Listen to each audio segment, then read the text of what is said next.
Hello, good morning, जोहर। मैं संजय, आप सभी का न्यूज झारखंड में स्वागत है। चलिए शुरुआत करते हैं आज की झारखंड की बड़ी खबरों के साथ। पहली बड़ी खबर की बात करें तो झारखंड के हजारीबाग में अस्पताल से 193 ऑक्सीजन सिलेंडर व 55 रेगुलेटर की चोरी, 2 गिरफ्तार। शेख भिखारी मेडिकल कॉलेज अस्पताल हजारीबाग से 193 ऑक्सीजन सिलेंडर व 55 रेगुलेटर की चोरी का सनसनीखेज मामला प्रकाश में आया है। पुलिस ने अस्पताल के deputy superintendent doctor SK Singh के आवेदन पर प्राथमिकी दर्ज करते हुए एक नामजद सहित 2 आरोपी को गिरफ्तार किया है। वहीं 4 अन्य को हिरासत में लेकर पूछताछ की जा रही है। चोरी की घटना की जांच के लिए एसपी कार्तिक एस ने एसआईटी का गठन किया है और स्वयं एसपी ने करीब 3 घंटे तक सदर थाना में एसडीएम के साथ बैठक कर पूरे घटनाक्रम का मंत्रणा की है। वहीं दूसरी ओर मेडिकल कॉलेज से सिलेंडर की चोरी की खबर फैलते ही जिला मुख्यालय में हड़कंप मच गया है। सोशल मीडिया पर यह ट्रेंड करने लगा है। चोरी की घटना के बाद मेडिकल कॉलेज प्रबंधन सवालों के घेरे में आ गया है। गिरफ्तार आरोपी से पूछताछ के बाद शहर के कई स्थानों पर छापेमारी की जा रही है। अगली बड़ी खबर की बात करें तो नया आदेश जारी, अंतिम संस्कार करने आए परिजनों की शमशान कब्रिस्तान में होगी कोरोना जांच। झारखंड में कोरोना का फैलाव रोकने के लिए स्वास्थ्य विभाग अब शमशान और कब्रिस्तान में भी कोरोना जांच करेगा। अपर मुख्य सचिव ने सभी डीसी को यह निर्देश जारी किया है। इसमें कहा गया है कि मौत कोरोना से हो या स्वाभाविक, उनका अंतिम संस्कार करने आए परिजनों का शमशान और कब्रिस्तान में रैपिड एंटीजन टेस्ट करें। इसके अलावा मृत व्यक्ति के घर जाकर अन्य परिजनों का भी रैपिड एंटीजन टेस्ट करें ताकि कोरोना की चेन को तोड़ी जा सके। अगली बड़ी खबर की बात करें तो चक्रवाती तूफान तौते ने झारखंड के कई जिलों में मचाई तबाही। इधर पलामू जिले के कई प्रखंडों में मंगलवार करीब 2:35 पर प्राकृतिक ने जमकर तांडव मचाया है। तेज गति से आई आंधी व बारिश ने खासी तबाही मचाई है। सैकड़ों पेड़ गिर गए हैं। पेड़ की टहनियां टूटकर सैकड़ों फीट दूर जा गिरी है। वही कई घर गिर गए हैं। कई टीने के छज्जे उड़ गए हैं। कई जगहों पर बिजली के तार पोल गिर गए हैं। इससे बिजली आपूर्ति ठप हो गई है। इधर हजारीबाग जिला अंतर्गत बड़कागांव प्रखंड तथा आसपास के क्षेत्रों में चक्रवाती तूफान तौते ने जनजीवन को अस्त व्यस्त कर दिया है। चक्रवाती तूफान के कारण दोपहर 3 बजे से लेकर देर शाम तक तूफान के साथ बारिश होती रही। चक्रवाती तूफान और बारिश ने लाखों रुपए की सब्जियां व ईंट भट्टे को नुकसान पहुंचाया है। वही बड़कागांव हजारीबाग रोड स्थित रेंज ऑफिस के पास पेड़ गिर जाने से घंटों आवागमन बाधित रहा। इधर लातेहार जिले में 3 दिनों से रुक रुक कर हो रही बारिश से जिले के लोग परेशान हो गए हैं। मंगलवार को जिले के अधिकांश सड़कों पर पानी भर गया, जिससे आवाजाही में लोगों को परेशानी का सामना करना पड़ा। अगली बड़ी खबर की बात करें तो झारखंड में मौसम की मार, आकाशीय बिजली की चपेट में आने से लातेहार और देवघर में महिला समेत 3 की मौत, 1 जख्मी। झारखंड में आकाशीय बिजली गिरने से महिला समेत 3 लोगों की मौत हो गई है, जबकि 1 व्यक्ति जख्मी हो गया है। घटना लातेहार के बरियातू और देवघर के जसीडीह थाना क्षेत्र में घटी है। बरियातू में मंगलवार को आकाशीय बिजली की चपेट में आने से एक महिला की जान चली गई है, जबकि 1 व्यक्ति जख्मी हो गया है। वहीं सोमवार की रात जसीडीह थाना क्षेत्र में आकाशीय बिजली गिरने से 2 लोग की मौत हो गई है। देवघर के जसीडीह थाना क्षेत्र के आस्था गांव में आकाशीय बिजली की चपेट में आने से कृष्णु यादव 50 वर्षीय और संतु यादव 46 वर्षीय की मौके पर ही मौत हो गई है। इधर बरियातू टीओपी अंतर्गत अमराडीह पंचायत में मनातू निवासी बितन भुइया की पत्नी सुनीता देवी 35 वर्षीय की आकाशीय बिजली गिरने से मौत हो गई है।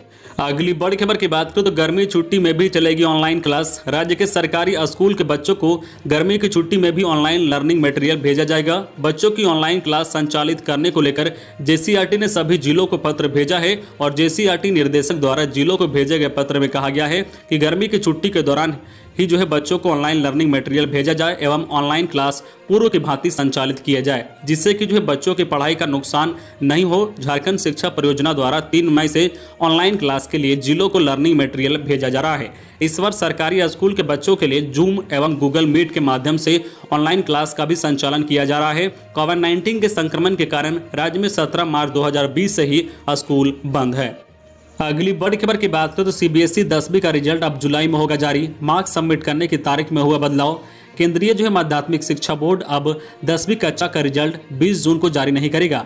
बदले शेड्यूल के तहत अब नतीजे जुलाई के पहले सप्ताह में ही जारी हो सकेंगे।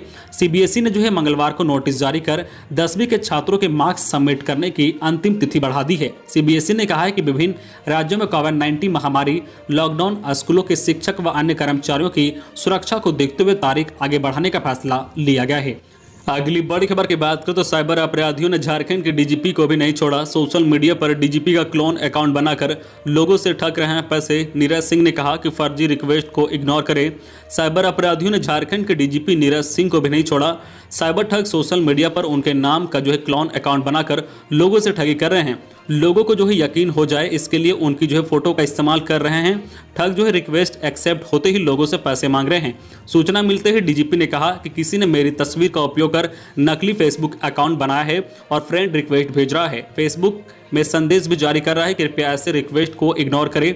हालांकि सूचना मिलते ही झारखंड की साइबर शाखा एक्टिव हुई और फेक अकाउंट को डीएक्टिवेट कर दिया गया है। अगली बड़ी खबर की बात करें तो वैक्सीनेशन नहीं कराने वाले पुलिसकर्मियों पर होगी कार्रवाई। पुलिस मुख्यालय ने जारी किया आदेश। झारखंड में वैक्सीनेशन नहीं कराने वाले पुलिसकर्मियों पर अनुशासनात्मक कार्रवाई की जाएगी। झारखंड पुलिस मुख्यालय में वैक्सीनेशन नहीं कराने वाले पुलिसकर्मियों को लेकर खेद जताया है। राज्य पुलिस मुख्यालय द्वारा सभी जिलों के एसपी को निर्देशित किया गया है कि वे सभी थानों ओपी प्रभारी को निर्देशित करें और अपने अधीन तैनात पुलिसकर्मियों को वैक्सीन लगवाएं। अगली बड़ी खबर की बात करें तो झारखंड के निजी अस्पतालों में भी शुरू होगा 18+ का टीकाकरण। सरकार देगी अस्पतालों को कंपनियों से सीधे वैक्सीन खरीदने की अनुमति। राज्य के निजी अस्पतालों में 18+ का टीकाकरण जल्द शुरू होगा। केंद्र सरकार से हुई बातचीत के बाद राज्य सरकार वैक्सीन निर्माता कंपनियों से निजी अस्पतालों को सीधे वैक्सीन खरीदने की अनुमति प्रदान कर रही है। वैक्सीनेशन का काम देखने के लिए स्वास्थ्य विभाग में विशेष रूप से प्रतिनियुक्त किए गए IAS अधिकारी ए डोडे ने कहा है कि अगले कुछ दिनों में निजी अस्पतालों को वैक्सीन उपलब्ध हो जाएगा। राज्य सरकार भी इस दिशा में प्रयास कर रही है। इसके बाद निर्धारित राशि देकर वैक्सीन लगाई जा सकेगी। अगली बड़ी खबर की बात करें तो कोरोना की तीसरी लहर से पहले सरकार का अहम फैसला। 10 से 12 दिनों में शुरू होगा बच्चों पर वैक्सीनेशन का ट्रायल। कोरोना वायरस की संभावित तीसरी लहर से पहले केंद्र सरकार ने मंगलवार को अहम फैसला लिया है। सरकार जल्द ही भारत बायोटेक द्वारा बनाई जा रही कोवैक्सीन का बच्चों पर ट्रायल शुरू करने वाली है। आशंका है कि कुछ महीने के बाद देश में महामारी की तीसरी लहर आ सकती है, जिसमें सबसे ज्यादा बच्चों पर असर पड़ेगा। इसको देखते हुए drugs controller general of India ने 2 वर्ष से 18 वर्ष की आयु के बच्चों पर वैक्सीनेशन के दूसरे और तीसरे फेज के ट्रायल की मंजूरी दे दी थी। अगली बड़ी खबर की बात करें तो देश में पिछले 24 घंटे में 2,63,000 नए केस, 4329 लोग की हुई मौत। देश में कोरोना वायरस महामारी के नए मामलों में अब गिरावट दर्ज की जा रही है। देश में पिछले 24 घंटे में कोरोना के 2,63,533 नए मामले सामने आए हैं। हालांकि पिछले 24 घंटे में 4329 लोग की मौत हो गई है। वहीं पिछले 24 घंटे में 22,436 लोग ठीक हुए हैं। वहीं बड़ी बात यह है कि देश में 19 अप्रैल 2021 के बाद इतने कम केस दर्ज हुए हैं। 19 अप्रैल 2021 को देश में 2,59,000 नए केस दर्ज किए गए थे। वहीं अब कुल संक्रमितों की संख्या बढ़कर 2,52,28,996 पर पहुंच गई है। वहीं अब कुल डिस्चार्ज हुए लोगों की संख्या 2,15,96,512 पर पहुंच गई है। वहीं अब कुल मौत का आंकड़ा 2,78,719 हो गया है। वहीं अब कुल एक्टिव केस की संख्या 33,53,765 पर पहुंच गया है। अगली बड़ी खबर की बात करें तो रांची में तीसरी लहर से बचाव की तैयारी शुरू। सदर अस्पताल में बनेगा child dedicated Covid ward. DC ने सिविल सर्जन को कार्य योजना तैयार करने का दिया निर्देश। कोरोना से रांची में दूसरी लहर से थोड़ी राहत मिलने के बाद अब जिला प्रशासन तीसरी लहर से बचाव की तैयारी में जुट गया है। रांची में अब चाइल्ड डेडिकेटेड कोविड वार्ड बनेगा, इसकी तैयारी शुरू हो गई है। इसके मद्देनजर डीसी छवि रंजन ने 2 अस्पताल रानी चिल्ड्रन हॉस्पिटल और सदर अस्पताल का निरीक्षण किया।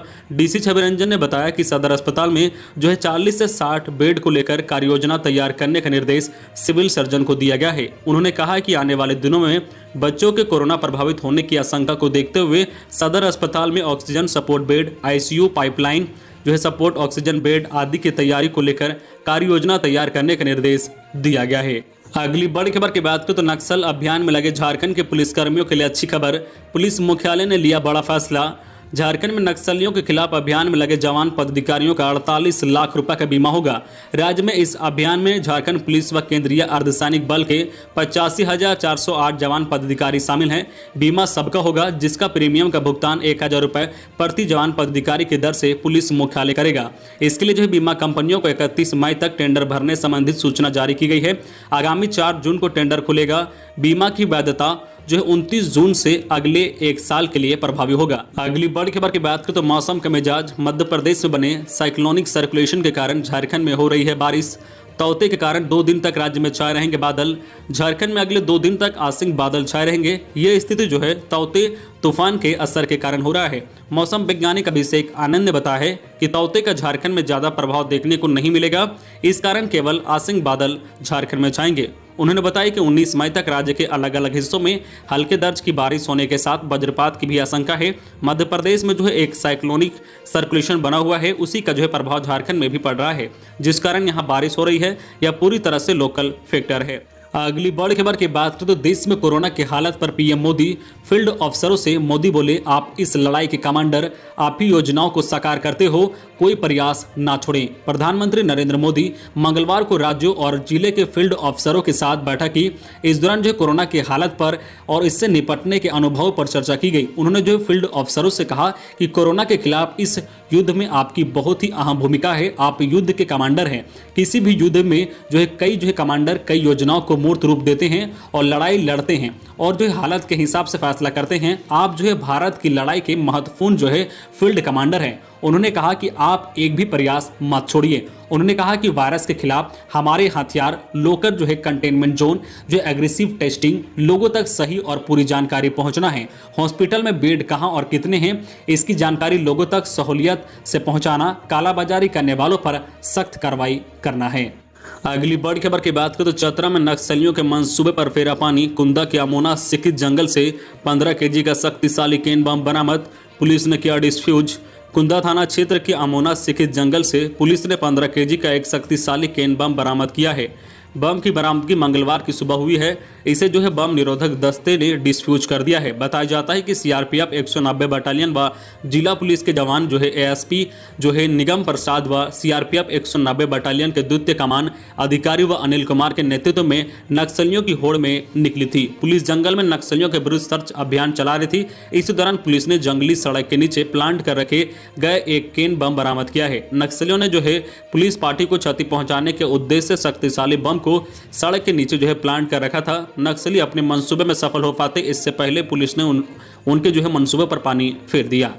तो ये थी आज की झारखंड की टॉप बड़ी खबरें। इसी तरह झारखंड की हर छोटी बड़ी खबर देखने के लिए आप हमारे चैनल न्यूज झारखंड चैनल को सब्सक्राइब करके बेल आइकन प्रेस कर दीजिए, जिससे आपको झारखंड की हर छोटी बड़ी खबर का अपडेट आप तक पहुंचता रहे। तो आज के लिए बस इतना ही, हमें दीजिए इजाजत, फिर मिलते हैं नेक्स्ट न्यूज में।